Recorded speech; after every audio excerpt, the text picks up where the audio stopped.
चलिए ध्यान दीजिएगा, आज कक्षा 12 वालों के लिए स्टेट भी गुजरात बोर्ड के लिए। चलिए सबसे पहले बात कर लेते हैं पेपर मॉडल की। 12th के अंदर स्टेट का जो पेपर मॉडल बनता है वो किस तरीके से। सबसे पहले बात करते हैं सेक्शन ए। सेक्शन ए में 10 OMR आता है और 1 OMR 1 मार्क्स के लिए होता है, जबकि सेक्शन बी में 10 शॉर्ट क्वेश्चन होंगे। ध्यान रखिएगा, 10 शॉर्ट क्वेश्चन और सबके जो मार्क्स होंगे वह 1 मार्क्स का होता है, जबकि सेक्शन सी में भी 10 शॉर्ट क्वेश्चन होते हैं। अब सभी क्वेश्चन 2 मार्क्स के होते हैं, यानी 20 नंबर का सेक्शन बनेगा। जबकि सेक्शन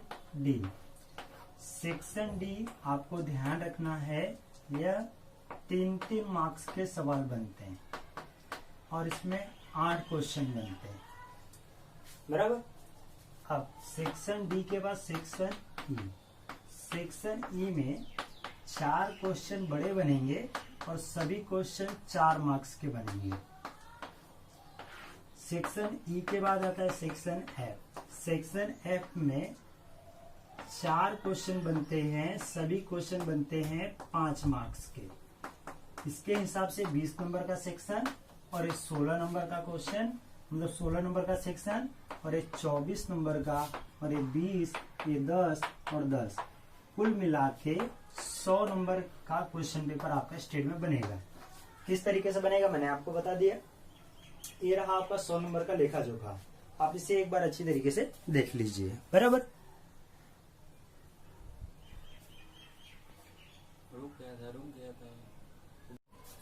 चलिए ध्यान दीजिए, पहले पेपर मॉडल देख लीजिए। हम बात करते हैं चैप्टर की। चैप्टर का नाम है, पहले चैप्टर का नाम सूचकांक। सूचकांक का मतलब हो गया इंडेक्स नंबर या निर्देशांक। एग्जाम बोर्ड में जो चैप्टर है आप लोग के लिए 12 नंबर का चैप्टर है। ये 12 नंबर आपको कैसे कैसे मिलेगा, ध्यान दें। 1 OMR आता है, 1 शॉर्ट क्वेश्चन, एक 2 नंबर का क्वेश्चन, एक 3 नंबर का क्वेश्चन और एक 5 नंबर का क्वेश्चन। क्लियर। इस तरीके से पूरे 12 नंबर का लेखा जोखा आपके लिए बनेगा, बराबर। एक बार इसको आप देख लीजिए कि कैसे। अब हम लोग पढ़ेंगे सूचकांक का अर्थ। जो चैप्टर का नाम सूचकांक है, मैंने ये कहा आपको सूचकांक को दूसरे नाम से आप बोल सकते हो निर्देशांक, बराबर। अब दिमाग में बैठाना है आपको आसान भाषा में सूचकांक या निर्देशांक क्या है, बराबर। आसान भाषा में बोला ये जाए आप लोगों को, किसी भी 2 समय में वस्तु के मूल्य में होने वाला प्रतिशत परिवर्तन आपको सूचकांक या निर्देशांक सूचित करता है। जैसे मैं आपको आसान भाषा में कहूं, आप ये कहते हो पहले की अपेक्षा वर्तमान समय में महंगाई बढ़ गई है। अब महंगाई बढ़ गई है तो कितना प्रतिशत बढ़ गई है, अगर उसको प्रतिशत के स्वरूप में संकेत किया जाए तो उसे हम कहते हैं सूचकांक या निर्देशांक। इसलिए सूचकांक या निर्देशांक को देश के अर्थतंत्र का बैरोमीटर भी कहा जाता है, बराबर हुई मेरी बात। इसलिए इसकी डेफिनेशन समझिए एकदम सरल शब्दों में। जैसे मैं आपको बोलूं कि अभी वर्ष 2020 चल रहा है, 2020 में चावल की जो कीमत है वह 25 रुपए है, जबकि वर्ष 2015 में चावल की कीमत 15 रुपए थी। अब 15 से बढ़ के कितना हो गया, 25। अब इन दोनों कीमतों में होने वाला परिवर्तन, वो भी प्रतिशत परिवर्तन, दोनों की कीमतों के बीच में होने वाला प्रतिशत परिवर्तन, बराबर क्या कहलाएगा, सूचकांक या निर्देशांक। दिमाग में बैठ गया। अब हम इसको किताबी लैंग्वेज में कैसे लिखेंगे, ध्यान दो। अगर एग्जाम बोर्ड में आता है कि सूचकांक का अर्थ बताओ, तो चलो मैंने एक वस्तु के बारे में बताया। वस्तु क्या है, चावल। तो इसका किताबी अर्थ लिखेंगे किसी भी वस्तु से संकलित, ध्यान देना, किसी भी वस्तु से संकलित, किसी भी वस्तु से संकलित चल राशि का, चल राशि का, ये देखो चालू वर्ष है और ये है आधार वर्ष। जो बड़ा होता है वो क्या होता है, चालू वर्ष होता है, और जो दूर का होता है हम उसे आधार वर्ष कहेंगे। आप अपने दिमाग में बैठा लीजिए, जो बड़ा वर्ष होता है, जैसे अभी देखो 2020 चालू वर्ष है, तो उसके पीछे का जो वर्ष होगा उसे हम आधार वर्ष कहेंगे, पिछला वर्ष कहेंगे। इसलिए सूचकांक का डेफिनेशन बनाते समय ध्यान दीजिए, किसी भी वस्तु से संकलित चर राशि का आधार वर्ष की तुलना में, आधार वर्ष की तुलना में वस्तु के चालू वर्ष के मूल्य में होने वाला प्रतिशत परिवर्तन अर्थात सूचकांक। बोलो कितना आसान अर्थ है। किसी भी वस्तु से संकलित चर राशि का, पहली लाइन सबको याद हो गई होगी।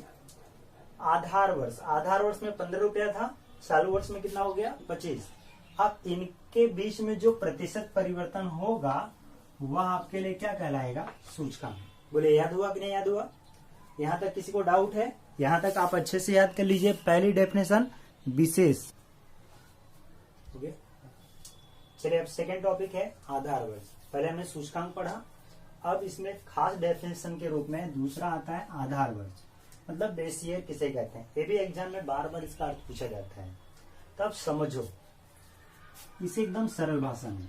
मैंने कहा कि 2020 में चावल की कीमत 25 रुपए, ये माथे में एक बार बैठा लो तो। और फिर 2015 में हमने कहा था चावल की जो कीमत है वो 15 रुपए है। अब देखो ये चालू वर्ष है और एक भूतकाल का पीछे का कोई वर्ष है। अब अगर चालू वर्ष की तुलना, समझिएगा ये चालू वर्ष है ना, चालू वर्ष की तुलना भूतकाल के किसी निश्चित वर्ष के साथ करनी पड़े। चालू वर्ष की तुलना भूतकाल के किसी निश्चित वर्ष के साथ करनी पड़े, चाहे वो 2015 हो, 2017 हो, 2011 हो। ऐसे वर्ष के साथ अगर तुलना करनी पड़े तो हम उसे सामान्य भाषा में कहेंगे कि वह आधार वर्ष है। क्या है? आधार वर्ष। अब इसे किताबी लैंग्वेज में कैसे लिखेंगे ध्यान दीजिएगा। आप इसे सामान्य और सरल शब्दों में लिख सकते हो कि भूतकाल के किसी निश्चित वर्ष को आप आधार वर्ष या बेस ईयर कहते हैं। याद हो गया? आप इसे एकदम आसानी समझ जाओ कि आधार वर्ष किसे कहते हैं। मैं ये कहता हूँ वर्ष 2020 में हम लोग कहते हैं महंगाई कितनी बढ़ गई, तो महंगाई की तुलना हम लोग पिछले वर्षों के आधार पे गिनते हैं कि भाई पहले तो सस्ता ही थी। तो भूतकाल के किसी निश्चित वर्ष के साथ अगर तुलना करो तो जिस वर्ष के साथ आप तुलना करते हैं आप उसे कहेंगे आधार वर्ष। कितना दिमाग में बैठा? चलिए ध्यान दीजिए, अब नया टॉपिक है आधार वर्ष चयन करने की विधि। तो आप अपने दिमाग में बैठाइए, आधार वर्ष चयन करने की दो विधि है। पहले का नाम है अचल आधार की विधि, अचल आधार की विधि। जबकि दूसरी विधि का नाम है पारंपरिक आधार की विधि, पारंपरिक आधार की विधि। सबके दिमाग में याद आ जाए।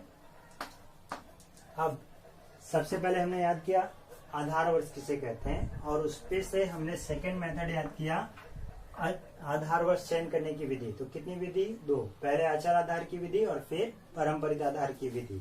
इतना सबको याद हो गया? अब अगले वाले टॉपिक पे जाते हैं। अगला टॉपिक है सूत्र।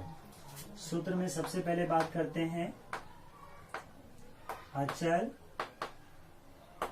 आधार की विधि। भाई अचल आधार की विधि क्या है, ध्यान से सुनिए। हमको सवाल दिया रहेगा बच्चों, उसमें बोला रहेगा अचल आधार की विधि के द्वारा सूचकांक की गणना करो। तो अचल आधार विधि का सूत्र होता है वस्तु के चालू वर्ष का मूल्य, चालू वर्ष का मूल्य बटे में वस्तु के आधार वर्ष का मूल्य, आधार वर्ष का मूल्य गुणे 100।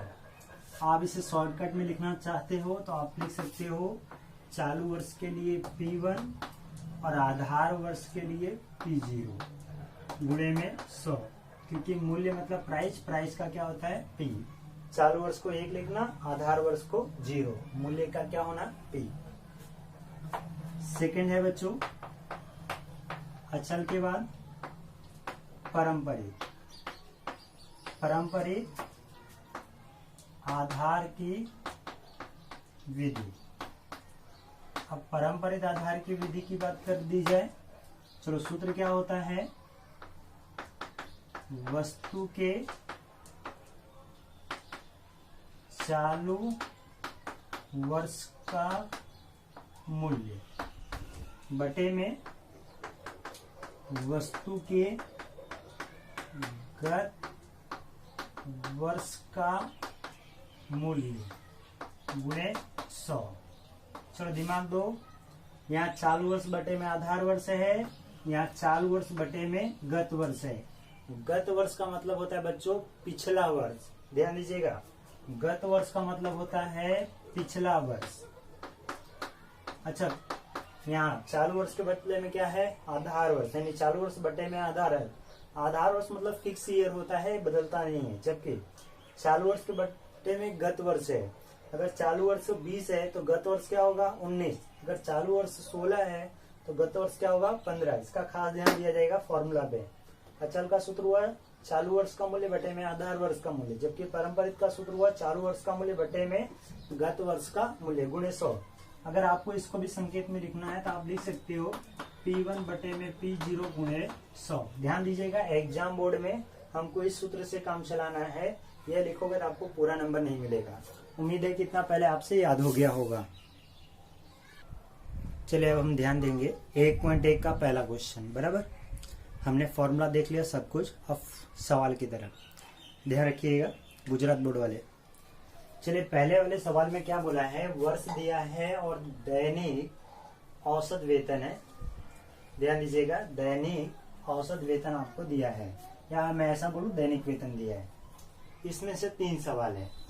पहला सवाल है अचल आधार की विधि से गणना कीजिए। तो पहला वाला सवाल था अचल आधार की विधि से गणना कीजिए। तो अचल आधार की विधि का सूत्र क्या है, ध्यान दीजिएगा,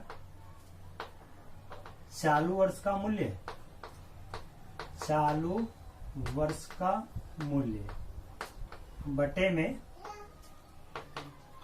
आधार वर्ष का मूल्य गुणे 100।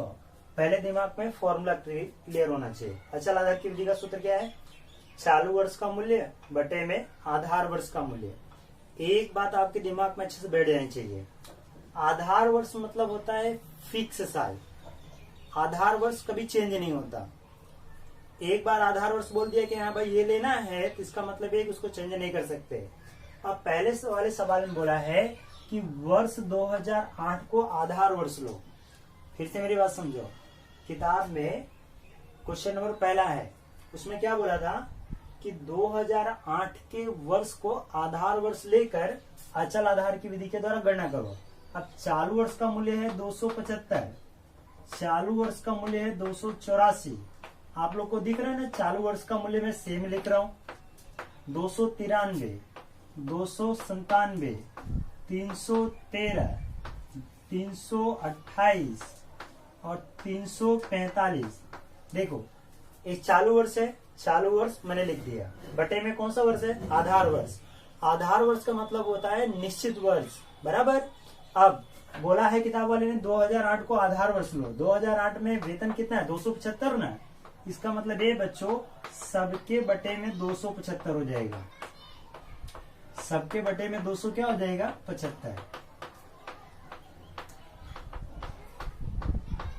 सबके बटे में क्या हमने लिख दिया, 275। और गुणे करना है 100, गुणे करना है 100, गुणे करना है आपको 100। चलिए इतनी गणना तो आप लोग कर लोगे, गुणा करके भाग करो, आंसर कितना बना, 100। भाग करके गुणा करो या गुणा करके भाग करो, सारी कैलकुलेशन आपको करनी है। क्लियर, कैसे करना है बता दिया। चलो पहले बोला चालू वर्ष, तो चालू वर्ष की कीमत मैंने लिख दी कि नहीं लिख दी, बटे में कौन सा वर्ष है, आधार वर्ष। किताब वाले ने बोला 2008 को आधार वर्ष लो, 2008 का वेतन 275, तो सबके बटे में 275 लिख दीजिए और गुणे करिए 100। चलिए सेकंड मेथड है परंपरित आधार की विधि। अच्छा, परंपरित आधार की विधि का सूत्र हमने क्या बताया,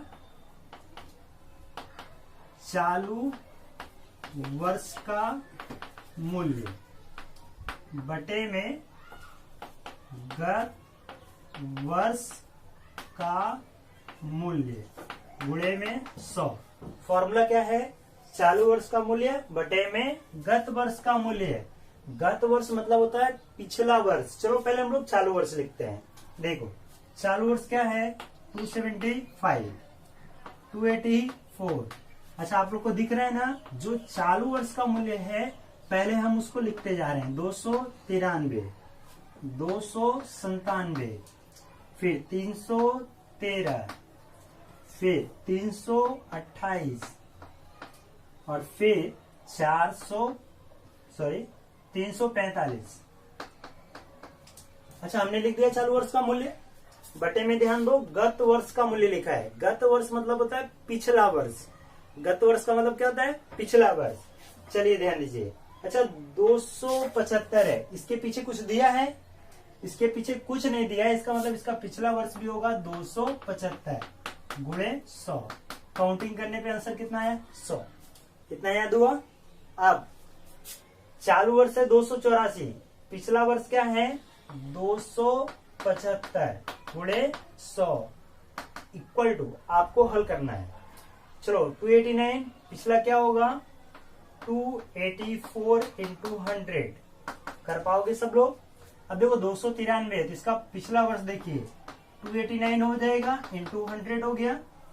अब 297 तो इसका पिछला वर्ष क्या हो गया 293 गुणे 100। चालू वर्ष है 313 तो इसका पिछला वर्ष क्या होगा 297 गुणे क्या हो जाएगा 100। चालू वर्ष है 328 तो पिछला वर्ष क्या होगा 313 गुणे 100। चालू वर्ष है 345 तो उसका पिछला वर्ष होगा 328 गुणे 100।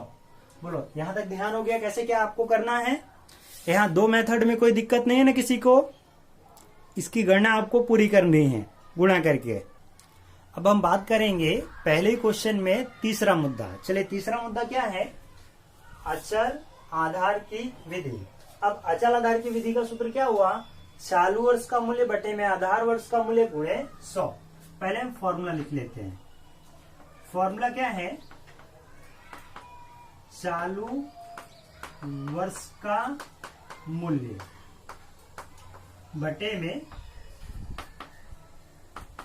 आधार वर्ष का मूल्य गुणे में 100। अगर आप किताब देखोगे तो किताब में एक बात कह गई है, ये तो पता है ना कि चालू वर्ष की कीमत पहले आपको दी है। चलो मैं पहले चालू वर्ष की कीमत लिख देता हूं। पहला है 275, फिर 284। देख रहे हो सभी लोग ध्यान से, जो जैसा है चालू वर्ष मैंने उसको उसी तरीके से लिख देना है, उसमें कोई चेंजेस नहीं करनी है। 297 के बाद है 313, फिर है 328 और फिर 345। चलो मैंने चालू वर्ष लिख दिया। अब बटे में है आधार वर्ष। मैंने क्या बोला, आधार वर्ष फिक्स होता है, बदलता नहीं है। आधार वर्ष मतलब ये हो गया सबके बटे में एक ही संख्या आएगी। अगर अचल का मेथड है तो इसका मतलब है सबके बटे में कैसा आएगा, एक ही संख्या यानी इक्वल संख्या। जैसे देखो ये अचल था तो सबके बटे में 275 आया, वैसे यहाँ पे बटे में कोई एक निश्चित संख्या आएगी। अब पहले सवाल में किताब वाले ने तीसरे मुद्दे में क्या बोला है, वर्ष 2011 से वर्ष 2013 को, वर्ष 2011 से वर्ष 2013 तक को औसत आधार वर्ष गिनकर अचल आधार की विधि से गणना कीजिए। जानकारी बहुत स्पष्ट है, आप ध्यान से सुनिए। पुस्तक वाले ने क्या बोला कि वर्ष 2011 से लेके वर्ष 2013 तक औसत वेतन गिनकर भाई अचल आधार की विधि से द्वारा गणना करो। आप क्या करना, इन तीनों को कैलसी पे जोड़ लेना। अब 293 प्लस 297 प्लस 313 बटे में क्या कर देना 3। तीनों को जोड़िएगा कैलसी पे और 3 से भाग करिएगा। जोड़िएगा तो 603 आएगा, 3 से भाग करिएगा तो 301 आएगा। इसका मतलब ये है कि सबके बटे में आप कितना लिखिएगा 301। और आपको ये पता है कि आपको गुणा कैसे करना है। पहले आप सबके बटे में 301 लिखिएगा और बाद में सबके पीछे आपको 100 से गुणा करना है। सबके पीछे आपको 100 से गुणा करना है। वापस एक बार बता देता हूं भाई, अचल आधार की विधि है तो सबके बटे में संख्या सेम आएगी। ध्यान रख लो, अचल आधार की विधि है इसका मतलब सबके बटे में संख्या क्या आएगी, सेम आएगी। ये 301 कैसे आया, पुस्तक वाले ने आपको क्या बोला बच्चों, 2011 से लेके 2013 तक को औसत आधार वर्ष गिनकर अचल आधार की विधि से गणना करो। तो आप तीनों को जोड़िए और 3 से क्या करिए भाग। अब सवाल ये आता है कि 3 से भाग क्यों, क्योंकि हमने 3 साल को जोड़ा है तो हम 3 साल से क्या करेंगे भाग। इसकी पूरी गणना आपको करनी है, ध्यान रखिएगा। कैलसी का काम है, कैलसी का काम आप बहुत अच्छे से कर सकते हो, इसलिए कैलसी वाला काम आप करिएगा। बराबर, यहाँ पे आपका पहला सवाल कंप्लीट होता है और पहले की तरह ही दूसरा सवाल है वो आपको करना है। अब हम लोग करेंगे सवाल नंबर 3। चलिए अब ध्यान देंगे हम लोग क्वेश्चन नंबर 3। तीसरा क्वेश्चन बहुत इंपॉर्टेंट है क्योंकि मार्च 2013 में पूछा भी गया था। सवाल को पहले ध्यान से समझिए। ये किताब का क्वेश्चन नंबर 3 है और पूरा सवाल आपके पास है, ध्यान रखिएगा। क्या कहा गया है सवाल में, वर्ष 2011 को आधार वर्ष गिनकर अचल आधार की विधि के द्वारा और पारंपरिक आधार की विधि के द्वारा वस्तु में दिया है गेहूं, चावल और चीनी का सूचकांक ज्ञात करो। अब आप इसे कैसे ज्ञात करोगे, ध्यान दो। पहले हम लोग ज्ञात करेंगे अचल आधार की विधि। ध्यान दीजिएगा, क्वेश्चन नंबर 3 में अचल आधार की विधि और पारंपरिक आधार की विधि दोनों पूछा गया। अब एग्जाम बोर्ड में या तो आपको अचल पूछा जाएगा अन्यथा आपको पारंपरिक पूछा जाएगा। तो हम लोग सबसे पहले गणना करेंगे अचल आधार का। अचल आधार की विधि, चलो अचल आधार की विधि का सूत्र क्या होता है, वस्तु के चालू वर्ष का मूल्य, वस्तु के चालू वर्ष का मूल्य बटे में वस्तु के आधार वर्ष का मूल्य गुणे में 100। माथे में बैठा लो, आधार वर्ष का मूल्य कभी चेंज होता नहीं है, बराबर। तो हम लोग सबसे पहले अचल आधार की विधि से गणना करेंगे। इस सवाल में दोनों टॉपिक बोला है, अचल और पारंपरिक। तो पहले हम सरल शब्दों में समझते हैं अचल आधार। फॉर्मूला याद हुआ, चालू वर्ष का मूल्य बटे में आधार वर्ष का मूल्य गुणे 100। तो देखो बच्चों, 2011 से 2015, अब 2011 में चालू वर्ष का मूल्य कितना है 18, और किताब वाले ने बोला है 2011 के मूल्य को आधार वर्ष गिनो। चलो 2011 का मूल्य कितना 18 है, तो 18 के बटे में कितना हो जाएगा 18। अब सबके बटे में क्या लिख दो 18, सबके बटे में क्या लिख दो 18, सिर्फ किसके लिए, गेहूं के लिए। और गुणे क्या कर दो 100, गुणा कर दो 100, गुणे आप कर देना 100। अब भाग करके गुणा करेंगे तो आंसर कितना आएगा 100। भाग करके गुणा करना है, भाग करके गुणा, भाग करके गुणा और भाग करके गुणा, और आंकड़ा आपको कंपलसरी लिखना है, बराबर। चलो गेहूं के लिए हो गया। गेहूं के बाद किसकी बारी? चावल। 2011 में चावल की कीमत कितनी है? 30 रुपए। एक बात बता देता हूँ, मैंने आपको बोला है अचल आधार की विधि और बोला है 2011 को आधार वर्ष गिनो। तो 2011 में चावल की कीमत कितने रुपए है? 30। इसका मतलब ये बच्चों की सबके बटे में कितना आएगा? 30। ध्यान देना, ये वाला 30 सबके बटे में जाएगा, सबके बटे में 30, और गुणे कितना करना है? 100। गुणा कितना करना है? 100। गुणा कितना? 100। गुणे में कितना डाला? 100। अब भाग करके गुणा करिएगा बच्चों, तो पहला आंकड़ा कितना आया? 100। इसी तरीके से बाकी सभी आपको ज्ञात करना है। कैलसी है ना सबके पास, इसका मतलब ये है कि बाकी गुणा भाग आप कैलसी से कर सकते हैं। अब चावल के बाद किसकी बात आई? चीनी। चलो चालू वर्ष का कितना है? 30। अब फिर से कहता हूँ अचल आधार की विधि है बच्चों, चालू वर्ष बटे में आधार वर्ष। पुस्तक वाले ने बोला है 2011 को क्या लो? आधार वर्ष लो। तो 2011 में 30। अब ध्यान देना, यहाँ 30 है इसलिए सबके बटे में क्या हो गया? 30 हो जाएगा। सबके बटे में हो गया 30, और गुणे क्या करना है? 100। गुणे क्या करना है? 100। गुणे में हमको डाल देना है 100। इतना दिमाग चल गया सभी को?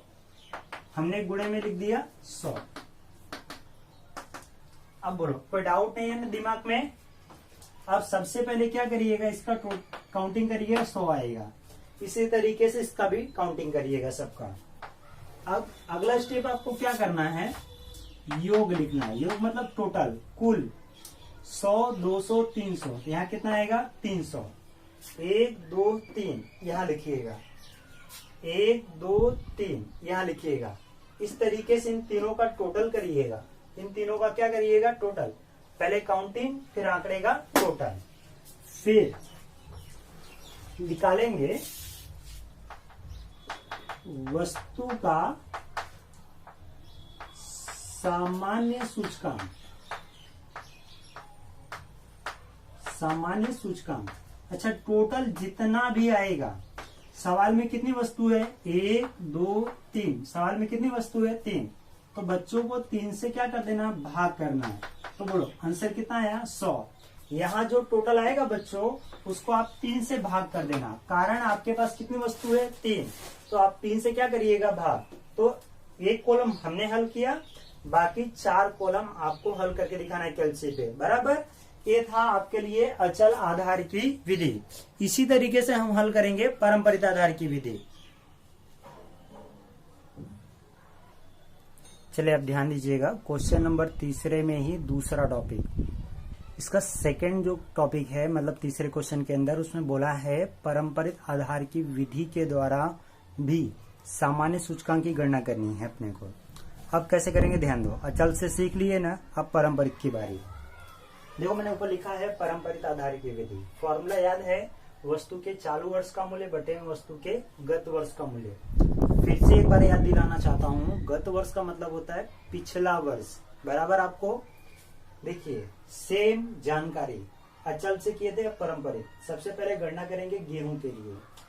गेहूं का चालू वर्ष है 18, अब बटे में क्या है? गत वर्ष। गत वर्ष मतलब पिछला वर्ष। तो भाई 2011 का पिछला वर्ष 10 होगा, अब 10 की कीमत नहीं दी है तो बटे में क्या लिख दो? 18 × 100 बराबर में 100। याद हुआ?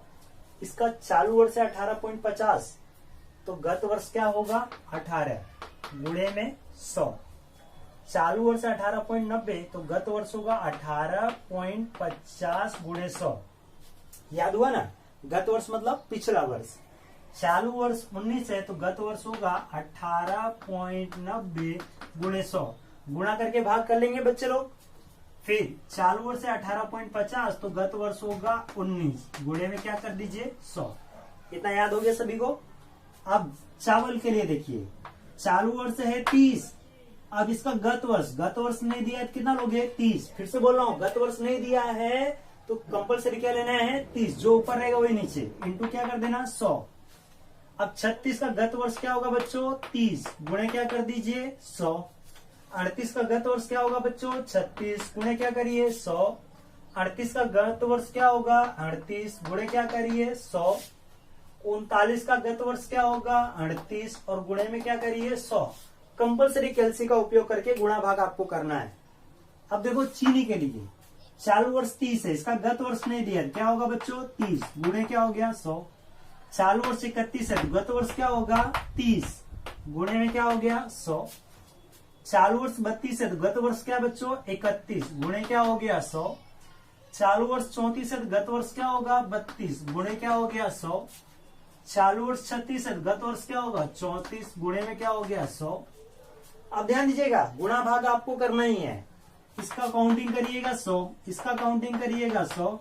अब इन तीनों का टोटल करिए, कितना बनेगा 300। यहाँ लिखिए योग। इसी तरीके से इसका भी टोटल, इनका भी टोटल, इनका भी और इनका भी, तीनों का टोटल आपको करना है। अब लास्ट में लिखिएगा बच्चों सामान्य सूचकांक। सामान्य सूचकांक का मतलब ये हुआ बच्चों कितना है 300।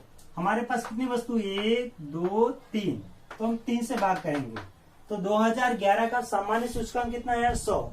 इसी तरीके से इसका जो टोटल आएगा उसको कितने से भाग 3, क्योंकि कितनी वस्तु है 3 वस्तु। टोटल को 3 से भाग करिएगा, कारण हमने बता दिया आपके पास 3 वस्तु है। इस तरीके से आपका क्वेश्चन नंबर तीसरा भी क्या हो गया कंप्लीट हो गया। बराबर, इसको भी अच्छे तरीके से तैयार करिए। चलिए अब ध्यान दीजिएगा क्वेश्चन नंबर चौथे पे। क्वेश्चन नंबर 4 में हमको क्या बोला गया है, ईंधन से संबंधित 5 वस्तुएं 2012 और 2014 के लिए निम्नानुसार है। 2012 के आधार पर सामान्य सूचकांक की गणना करो। चलिए क्वेश्चन नंबर चौथा 1.1 का पहले हमको इकाई का कॉलम दिया है, माफ करना, पहले वस्तु का कॉलम है, वस्तु का कॉलम दिया है, फिर इकाई का कॉलम दिया है, फिर 2012 और 2014। अच्छा पहले ये चेक करो 2012 और 2014 में बड़ा कौन है। तो 2014 बड़ा है, मूल्य को क्या बोलते हैं प्राइस। अब जो बड़ा है उसको लिखो P1 और 2012 छोटा है इसको लिखो P0। इसे बोलेंगे चालू वर्ष और इसे बोलेंगे आधार वर्ष। बच्चों जो बड़ा होता है उसे बोलेंगे चालू वर्ष, और चालू वर्ष को संकेत में लिखना है P1, और ये छोटा है इसे आधार वर्ष का मूल्य कहेंगे, इसे लिखेंगे P0। अब ध्यान दो क्वेश्चन नंबर चौथे में सामान्य सूचकांक ज्ञान करना है, और आपको सिर्फ 2 कॉलम दिया। कितना कॉलम दिया 2 कॉलम। तब सामान्य सूचकांक का सूत्र क्या होगा उसे ध्यान से समझो। जब सवाल में सिर्फ 2 ही कॉलम दिया हो और सवाल में गणना करना हो सामान्य सूचकांक, पहले दिमाग में बात बैठा लो, नहीं तो कंफ्यूजन के शिकार बन जाओगे। कॉलम कितना दिया हो बच्चों 2, तब सामान्य सूचकांक का सूत्र होगा सिग्मा आई बटे में एन। और अगर 2 कॉलम से ज्यादा हो बच्चों तो सूत्र होता है सिग्मा आई डब्ल्यू बटे में एन। नहीं तो हमेशा कंफ्यूजन में बने रहोगे, कब ऐसा सूत्र बनता है कब दूसरी तरीके से।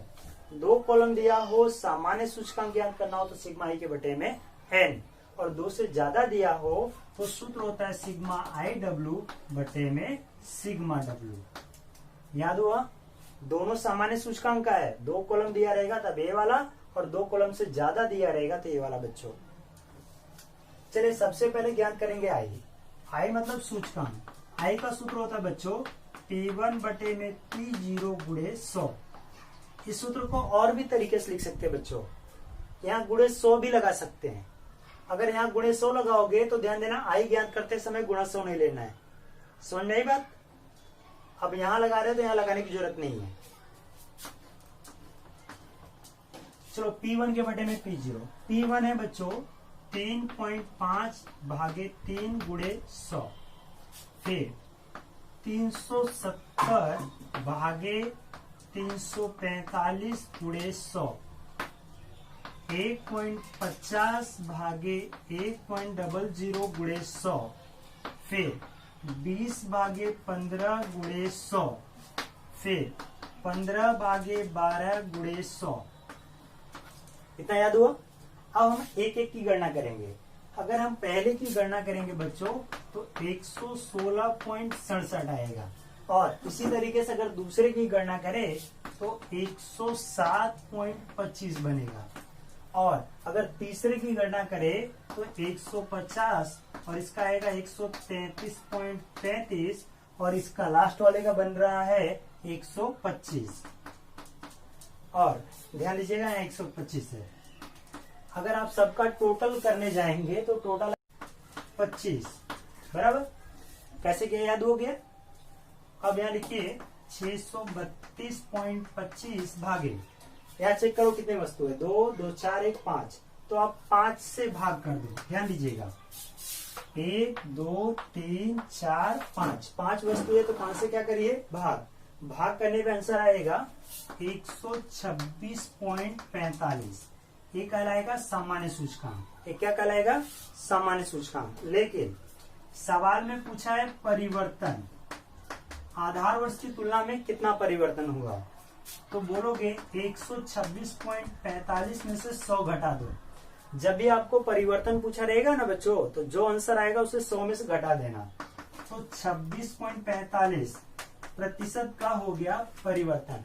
आधार वर्ष का सूचकांक 100 होता है और 100 की अपेक्षा कितना था 126.45, का मतलब 26.45 क्या है ज्यादा, तो 26.45% की हो गई वृद्धि अभी सामान्य सूचकांक में। यहाँ पे 1.1 क्या होता है आपका खत्म। अब इसके आगे हम लोग कल देखेंगे।